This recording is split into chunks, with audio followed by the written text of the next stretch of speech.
Hi there, it's Elaine Benfield with Herstories.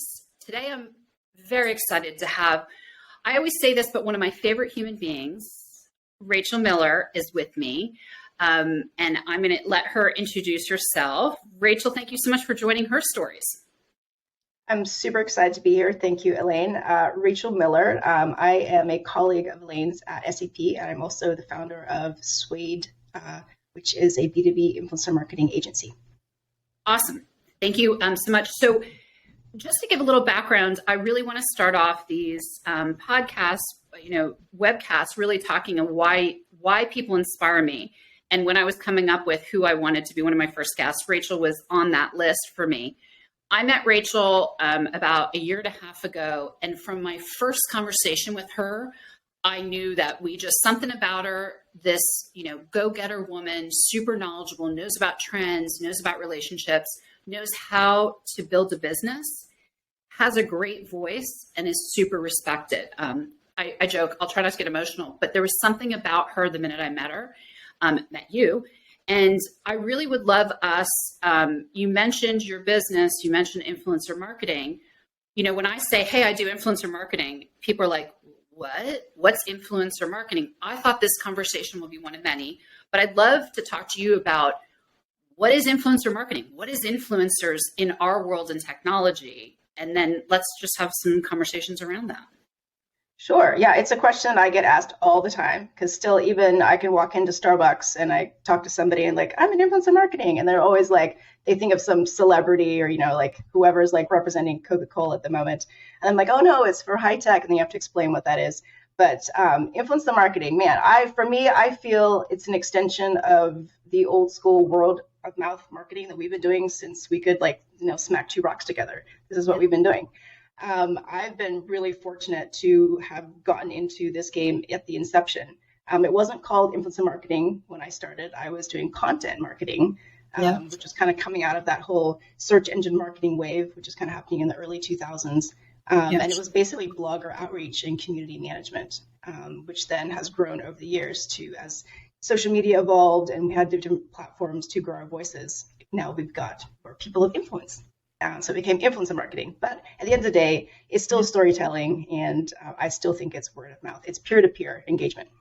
Yeah, it's peer-to-peer engagement. And to give you credit, and I'll give you credit throughout, when I met you, and we say this line all the time, you're an influencer in your own right.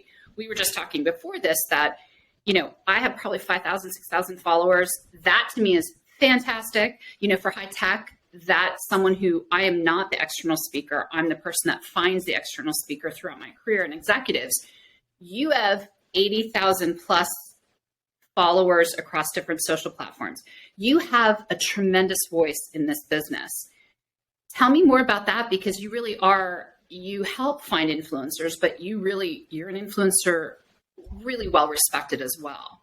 So I'd love to hear more about that and how did that come around and come to be? I think a lot of it comes as I love experimentation. I love trying new things. So when Twitter came about, I was like, let's go. So I started Twitter the year it came out. And coming out of that, I was able to, I don't know if anyone listening remembers Blab, which was a great video platform that was around for a couple of years. So I had a weekly video interview series that ran for 2 years with Brian Fanzo. So that was a great platform to just grow my own influence as well as just find new voices, which is one of my favorite things. So as we all know, anyone in influencer marketing knows that finding new people is a big part of the game. So that kind of I really cut my teeth on having to find them, vet them, and then talk to them and produce a show. And it was a really quick way to grow my following on Twitter and on LinkedIn because people would watch the show. They would engage. We were able to pull people on camera. I really wish Blab would come back. It was a really unique platform. It was before its time. To me, it's it was way ahead of its time. If it was here now, it would be just thriving. But it was 10 years too early. It maybe not 10, because it was around 2014, 2015. Yeah. So, yeah, I remember that totally. It definitely was ahead of its time, which sometimes, these different platforms come and go. And it's how do you know which platform? Because to me, I always find you have the insight of, hey, what about this? What about this platform? Knowing where to put the voice on which platform. And I think that's also really unique. How do you know that? How do you go about doing that? Because I find that's really one of your huge strengths as well. I think it comes to being self-aware and knowing where your strengths are. I think a lot of people in marketing and kind of in life right now feel pressured to be everywhere. You need to be on Snapchat. You need to be on TikTok. You need TikTok. Yeah. I love it. You need to be on Twitch, but you don't. I think you need to tailor it to are you great on camera? Are you better on a podcast that's audio only? Maybe you're a fantastic writer and you don't need any visuals at all. You really need to play to what your personal strengths are, and then the people who you're targeting, because maybe they don't want to see your face. Maybe they really just want to like listen to you intimately in their ear. So you have to kind of really do a deep dive into who you are and what you want to represent to the world and how it's going to resonate. And really don't feel pressure to be everywhere, because I think that's exhausting. It's also part of, with my comms background, there's some executives I was always said, maybe they shouldn't be on stage. Maybe they should be. And it was hard to explain. You don't need to be everything. I'm not a fantastic writer. That has never been one of my strengths, but there's other things that I'm definitely better in, the characters on Twitter, less words, less, I get my thought out quicker. That's better for me. Is there, right now there's so much controversy with Twitter. There's controversy with TikTok. How do you feel businesses, right now we have a weekly call. We talk about, hey, what's happening in the change in market? What's happening with regulations, global impact of different things. How do you juggle that with part of finding the right voice, but then kind of watching what's happening with regulations as well? Like, how do you do that? Because I think it's also, you need a crystal ball for some of it. But how do you pick your platform knowing, hey, there's so much noise about some of these, from privacy to everything else? It's a good question. And but it's Twitter for me was my first social media love. And anyone who's ever dealt with me personally or via email knows I'm very concise with speaking and writing. And that's why Twitter really worked for me. So I was like 140 characters. Damn, I got this. I've always said, if you can't say like your elevator pitch, you really don't know enough about the topic to be talking about it. So, and most people don't. That's the when they waffle on, and then you're like, I didn't learn. So even when they go into now, it's like 280. I'm still like, okay, fine, still we got this. So it's been really a little heartbreaking for me to watch kind of it implode, but I'm still hoping it pulls through. Do you think it can turn around? I don't know. I mean, I'm really hoping so. I don't want to hate mail, just so you know, but we're trying to predict in some way. I'm seeing people pull off of Twitter. I mean, this too. We're seeing people who are like really famous people, but also people in our worlds as influencers are like, no, they're starting to not use it as a platform. It's taken a shift over the last, year? Little less than a year, but yeah. Specifically with the whole new pay-to-play verification thing that came out over the last 2 weeks. That's really kind of the dagger in the heart. But I have seen a lot of people doubling down on LinkedIn, which has been really beautiful. So I think some people have kind of been phoning it in on LinkedIn, which again, that's my second favorite platform. The way they've evolved it over the last 12 months has been really cool. May they open the API up for reporting one day. That would save so many hours of my time. Do you ever think they will? That's another question for you. Like, will they open it or do they need to? Because I always question, like, what's their need to, which is the thing. But I know so many agencies, brands, individuals who would pay to have access. It would be a phenomenal moneymaker. I know they don't need it. To the people that are listening, explain what that means with open APIs and why we're like, it totally impacts us with our programs. So we can talk about metrics and how what we do is important and valuable. But from an open API, explain what that means with LinkedIn. Sure. So with the exclusion of every social media platform except LinkedIn, marketers, agencies, marketing technology tools have access to the full back end of the platform. So when you post something on Twitter, you can see how many retweets, likes. But if you use Sprout Social or Sprinkler or any tool as a company, you can also see that data. There is no difference between what you see as an individual and what you can see as a company, which makes it, for influencer marketing, you can only feel so good about it for so long. You actually need hard data to prove that your campaign was successful. LinkedIn, when it was bought by Microsoft, shut down their access to data, basically. So as an individual, you can see, but as a company, it takes a lot of manual hours to basically you're chasing after anybody you engage. Like, hey, I see you posted that video. How many views did it get? prior to that, you could see, anybody could look at your LinkedIn Live and see that it got 2,000 views. Now that's gated, and you have to ask the individual, and it's just tedious. And That's a lot data more is so back-end important. work. Yeah, and you mentioned a word that I'm like trying to dummy it down to some degree, or just because some of this is language we use all the time. So part of our influencers, we do campaigns. Can you explain, because you and I live and breathe it, but I think it's really interesting. I had a call this week with a small startup that was like, explain what influencer marketing. And I said campaign, and he was like, what do you mean? And so I would love to, like, what does a campaign mean to you? And how does that tie to the influencer side? Oh, so okay. So this is usually how I break it down. So when I work with a client, I advise them to begin an influencer program. This is where we identify best fit influencers, we vet them, we bring them into a community. Now you have a program. Within that program, you have campaigns. So there can be multiple campaigns under this one program. Within the campaign are activities. It's like these events. So it kind of starts big and it's like a reverse, like it's a funnel basically. Yeah. So you can have influencers involved in multiple facets of your campaign, multiple activities, or just one. Ideally, they are involved in many, and that's one of my favorite things about SAP is that we usually engage people long term. And they do become more like what you and I are very adamant about. You do one-off, which we call them projects. You're not having, when you have a program, you're doing this continuous voice. We use, and I think we kind of were mentioning it, but influencers amplify the story. And if you do one-off, then it's like, yeah, what was that? No, that narrative doesn't continue. We really want to work with people. Like, this is what you're so good at, is finding those people that keep that continuing dialogue to talk about different business trends, never selling. We're not in the sales business. We're in amplifying.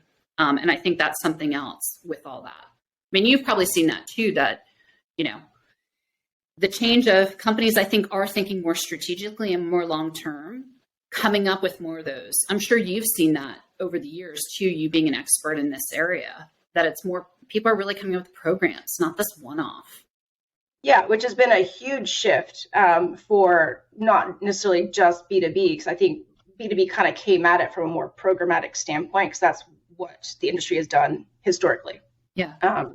B2C, as we all know, like one day someone's promoting Pepsi and then they're Coke and then it's Fanta. We're like, well, what do you really like? And they don't like either of them. They drink water. They don't even like soda. And everyone disconnect. Yeah. And B2B is business to business. B2C is business to consumer. So a consumer is any of us buying a product, as Rachel just said, like with Coke, and that's a consumer driven, that's a target audience for that. We're in technology, we sell to businesses, and that's B2B. So just a little key of, because I know someone's gonna be like, what does that mean? I can picture that. Yeah, especially coming out of SAP, where there's like a new acronym is created every day. So it's good. What does that mean? Yes, that's really true. Yeah. How do you see, sorry if I cut you off in that. As you're seeing, the market evolve, we talked about LinkedIn, where do you see like Instagram? Because I'm starting to be it's becoming more comfortable for people to do videos. So that's where, to me, Instagram really came in, that I'm like, I love it personally, but then I created a business account because it's fun to see people, more snapshots, more videos. Do you feel with influencer marketing, Instagram's a great avenue, depending on your story, of course, but also the video component, because I think Instagram did a great job with that. Yeah, I think I'm a very visual person, so I was drawn to Instagram just because I love pretty photos and art, and so it works for me. But I'm also a visual learner, so videos have been great. I think it's an extension of YouTube. Before I call somebody, I'll just go on YouTube to see if I can fix it myself. So like, if you can show me how to do it, chances are I can do it myself. And that's where, with Reels and extending the story videos, people are really giving you advice and actively showing you how to do something to better your life or your business, or just being educational. And that's kind of like where TikTok came in as well, especially when they also extended their video and then flipped it vertical. So much more opportunity to create really valuable content that people can latch onto. It's not just your little, 10-second dances anymore. I just read an article recently that the US, we're like the only country that uses it for that kind of like, goldfish mindset. Information. Elsewhere in the world, they're really doubling down on the whole educational aspect. And I was like, of course, we're letting the team we're always the last fast in that. Well, I know I have friends that are super, super scared of TikTok. I mean, they just are, and all they hear is, kind of the negative piece. What are your thoughts on it from a business standpoint? Because it does go in ebbs and flows of, like it's fun, as you said, like Twitter used to be it's now more LinkedIn. Facebook, as my kids will say, is for old people, whatever. And there each goes through. I thought years ago, TikTok was really for younger people, but now I don't see that profile is really expanding because it does more, so what are your thoughts on TikTok for business? I think there is a great opportunity purely on their algorithm. I don't spend much time there. I'll admit that. There's only so many hours in the day, but I do keep a close eye on it. I read all the articles, and when I have been on it, and also tapping into the younger members of our team, you go on there one time and you do a couple searches, then it surfaces you up more related content immediately, which no other platform is currently doing. You have to keep searching for hashtags and certain topics, and that's genius. I don't know why other platforms aren't evolving. But if you click on the red link, I was joking, actually, I had a lunch today and I was joking, like I clicked once on a cat video and I'm like, but I don't love cats like that. I like dogs. And I'm like, shouldn't have clicked on it. Cause now it's like, oh, I have to quickly, clicked on it and ad. When you create your account, because you could completely go sideways and now you're getting all kinds of like things that you don't necessarily like. No. But the theory is when you sign up, you're only liking things that you would like. Yeah, you only like things. Well, and I'm trying not to. I'm still the consumer. Instagram, maybe you and I have had this conversation, like Instagram, yeah, you kind of trust the sellers more. I am not trying to buy anything on TikTok. And I click once on, oh, is this sponsored? I can't get rid of this Gene ad. I never will buy them. I don't know how to change the algorithm. And that's where I think some people are afraid. At least with Instagram, it's very like laser focused to some degree, but I don't see a lot of content with TikTok. My God, the world you can find anything you want to learn about, or because I definitely use it more for comedians too. And then I love angry chefs when they're talking to people that are like making something and you're like, you don't make that. That's like raw chicken and people just have no idea. I think obviously, but to me, there is that learning element, as you said. Other countries are leveraging it, and we haven't been quite as much. I'm curious if businesses will go, hey, it's a great way to get content out, shorter, and they're more fun somehow. Yeah, it's of course with the whole thing with Congress and certain countries now banning it. It'd be curious to see how that platform evolves. And I know the data, I mean, anything's for free is not for free. We should know this by now. And anyone who's surprised that if you're on a platform, they're just sucking your data. So don't be surprised. So TikTok never really hid that. And that's been the biggest thing, I think, to bite them. But they were never really cagey about. They're just like, we give you cat videos, you give us your data. Like, it's like a quid pro quo. It's also, part of one of the areas that I work on with SAP, I also rather personalized data. Stop sending me the stuff I don't want. I know there's fear of providing the data, but I also feel that will target me better then. Rather have you use my data and give me the ads that I want or the videos that are relevant to me. And I think if we use that correctly, it's not a bad thing. Much rather find the right genes that I'm interested in, not the ones that I'm like, I can never get rid of this one. I want the other one. Exactly. I've always been a fan of giving up my data if it means that you're going to surface up products and experiences that are tailored to me, which is why I'm super excited about all the developments and like the rapid development of all of the AI options, particularly for influencer marketing, because I posted something I think you saw on LinkedIn recently. It allows us to hyper target our audiences, customize their experiences. And explain more about that.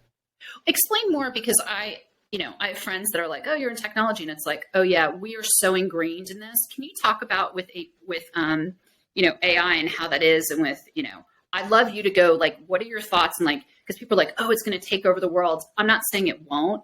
We're still trying to use it. Like people are still trying to find the guidances for it. What are your thoughts, and explain, if you don't mind, about with AI and everything else? I don't think it'll take over the world. I mean, maybe in 20, 30, 50 years.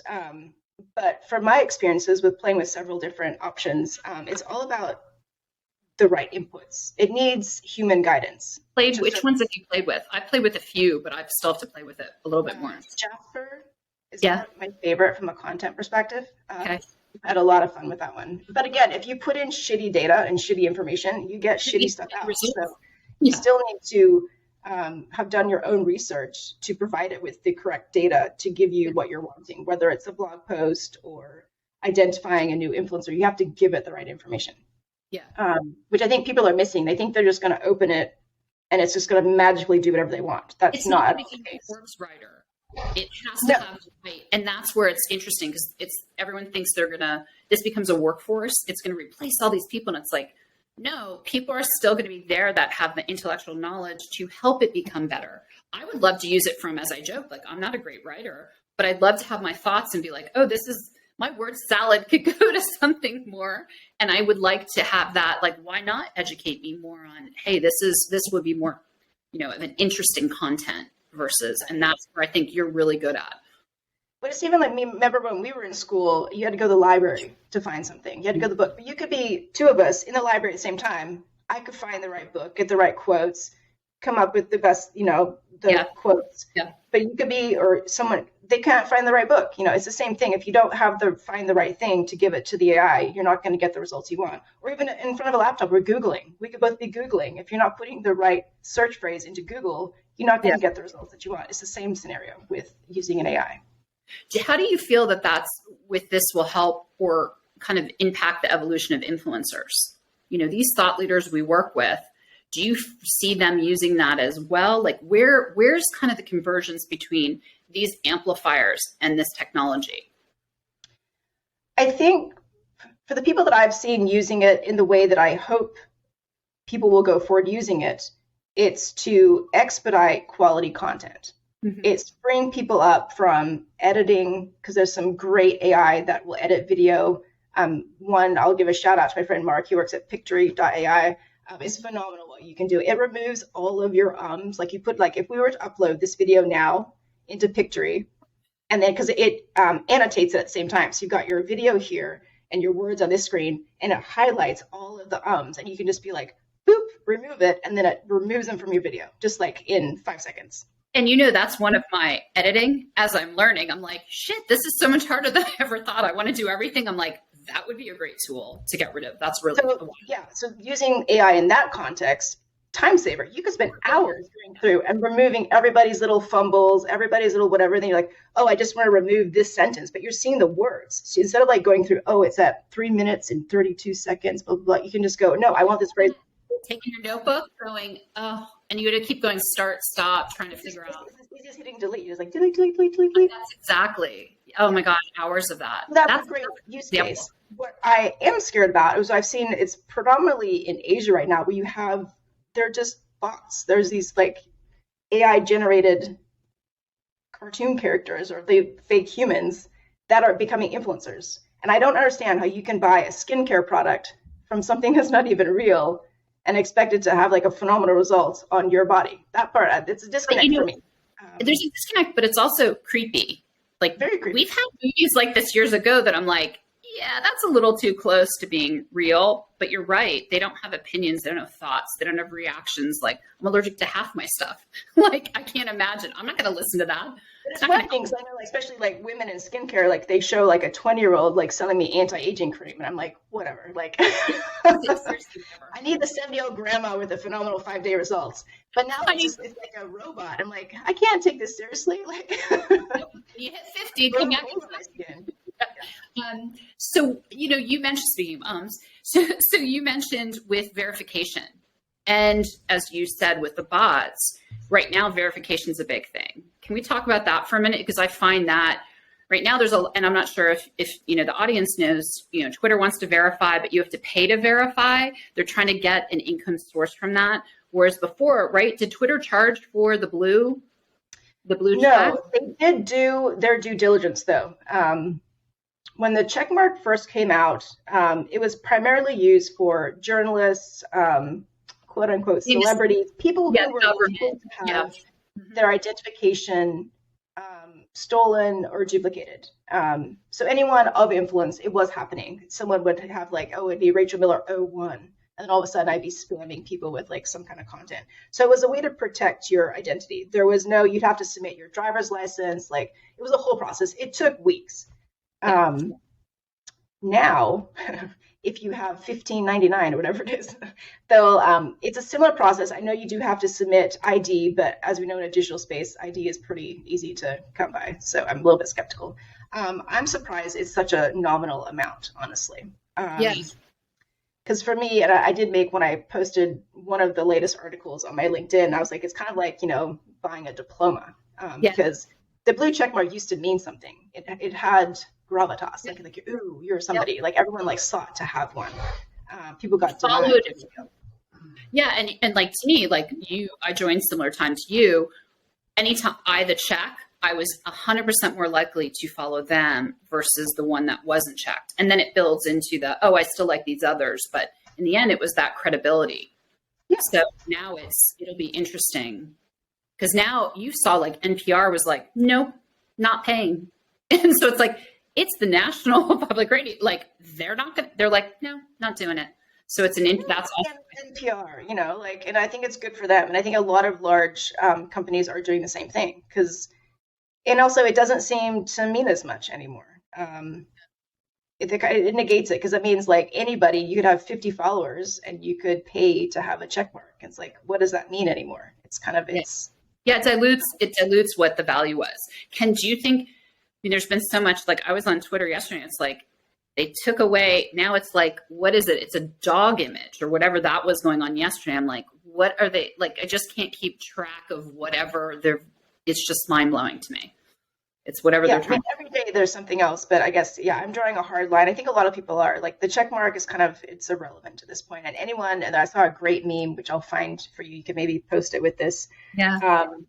Talking about that, like someone's like, "Ooh, you have a check mark," and then they're like, "Wait, like, is the whole like?"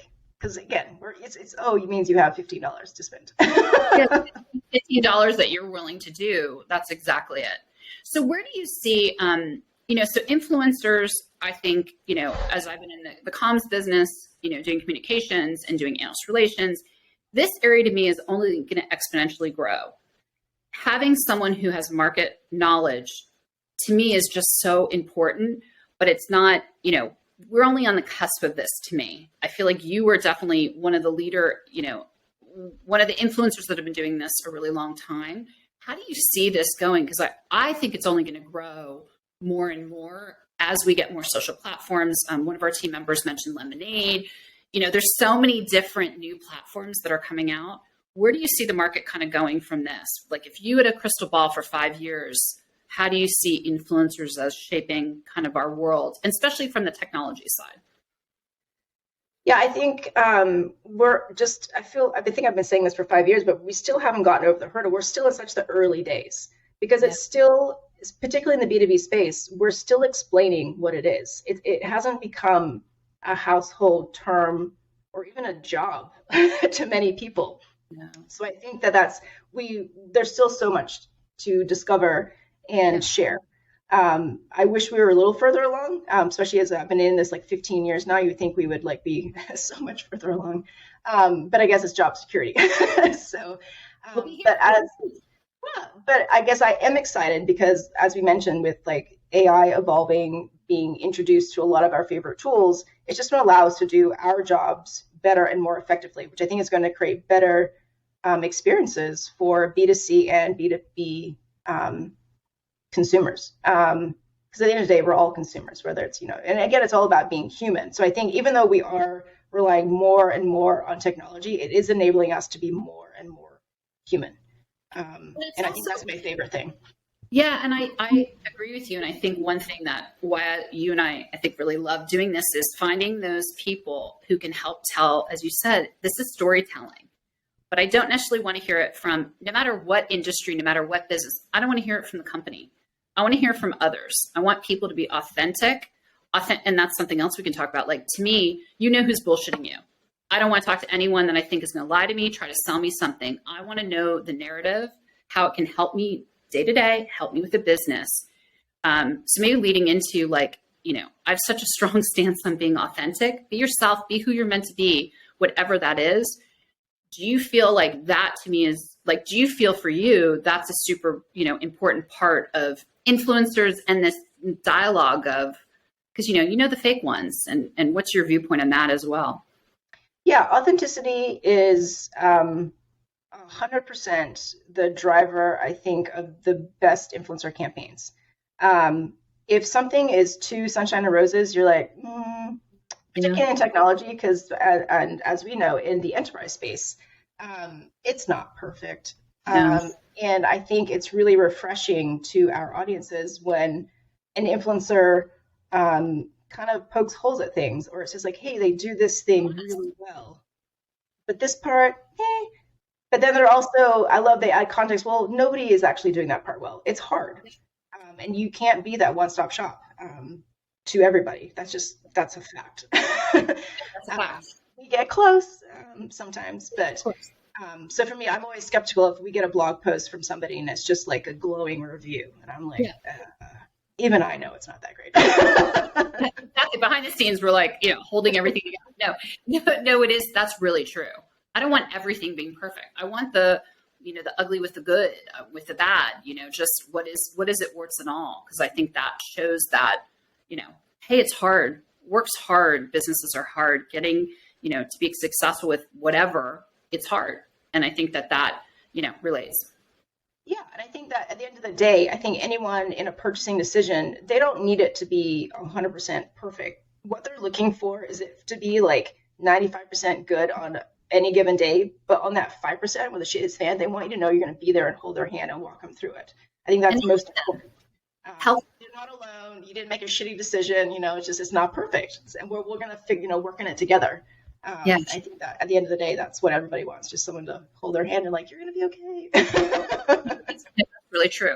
What, and I appreciate so much of your time. I have a few more questions. Like, so, as someone starting out with influencer marketing, like what's kind of I think people think you have to have huge budgets and you have to have these big programs. And, if someone was coming to you saying, hey, we want to start, what's your recommendation of like a couple things that, hey, it's a good way to start here to leverage this for your company?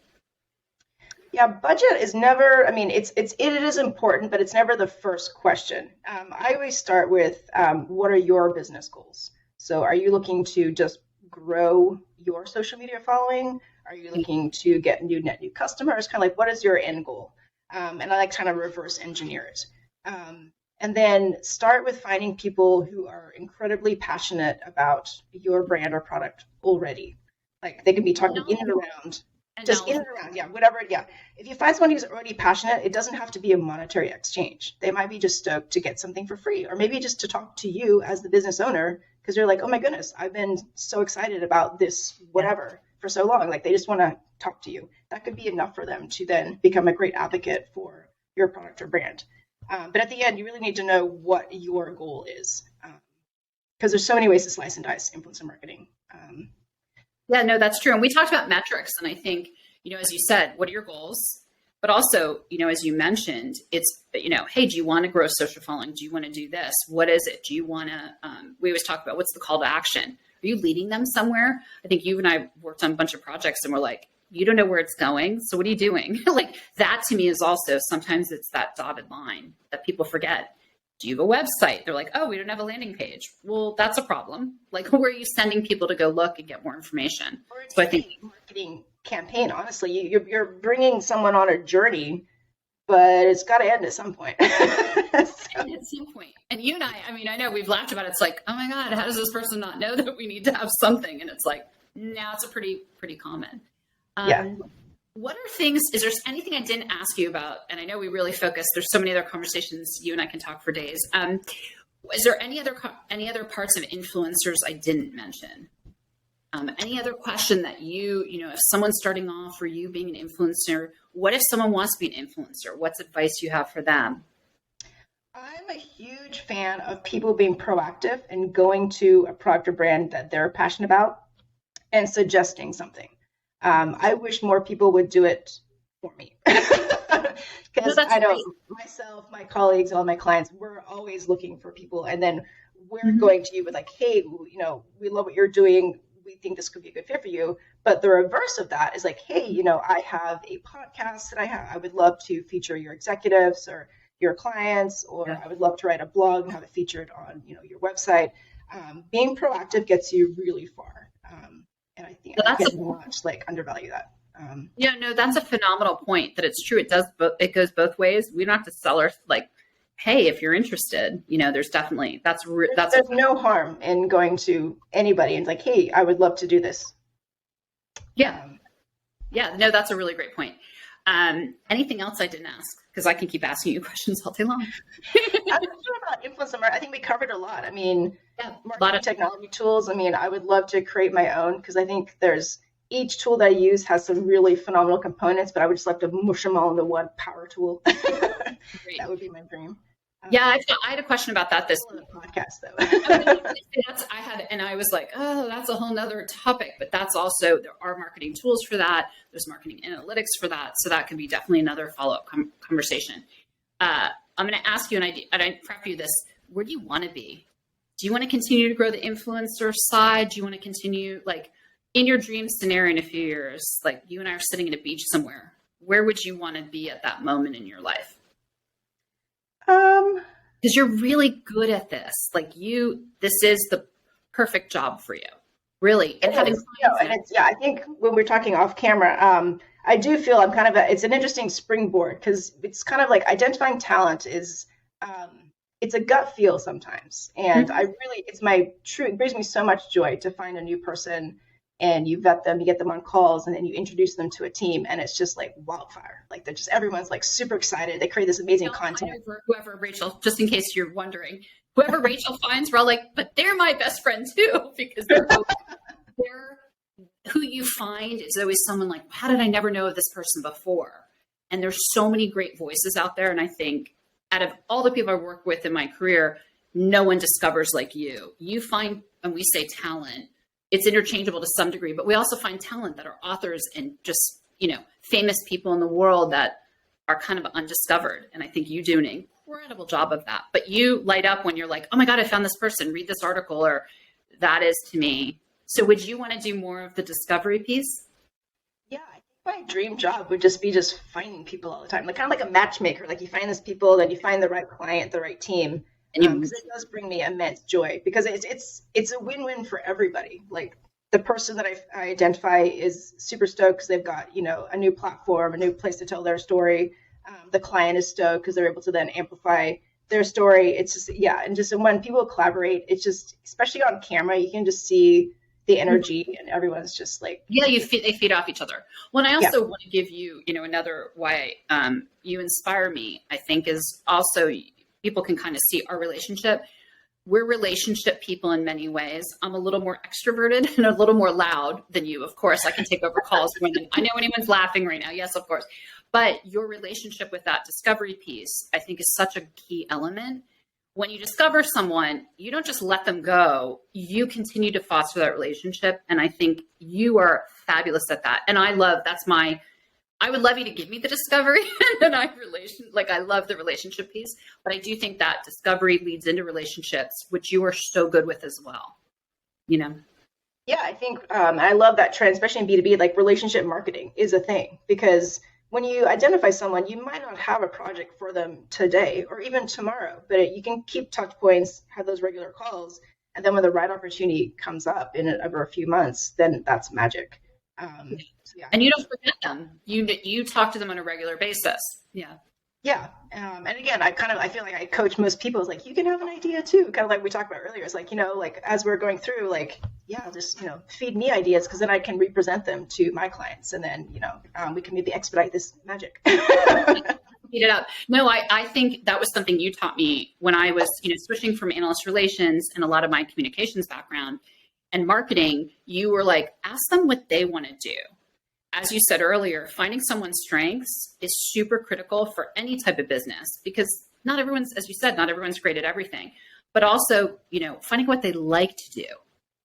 Because that to me is hey, you might love being in a video, but you might not be as good with it, but figuring those components out. But what do they want to do? What are their aspirations? Because I had, I was on a project last year one of my influencers was told to do a 35-page paper. I'm so sorry if you're listening to this. And he was like, and I said, so do you like doing it? And he's like, no, I didn't want to sign like doing a 35-page paper. Like, and no. I'll tell you later who it is. But I said, well, why didn't they ask you? And he goes, because I was asked to do a project and I really liked the team. And I'm like, but if you don't like doing that, let's never have you do that again. And 35-page, anyone listening, no one does that anymore. That's ridiculous. That's Nobody reads it either. No one reads it. And I know there's analysts and whatnot that still do those kind of papers, but not to discredit them. I don't want to be, liable for that. But I do think it's shorter content, 500-word blogs or whatever. And he was like, I'd much rather do that. I'm like, me too. Plus, he's a great speaker. But that's, something I think you've done a great job going, what do you like doing in addition to what are you good at?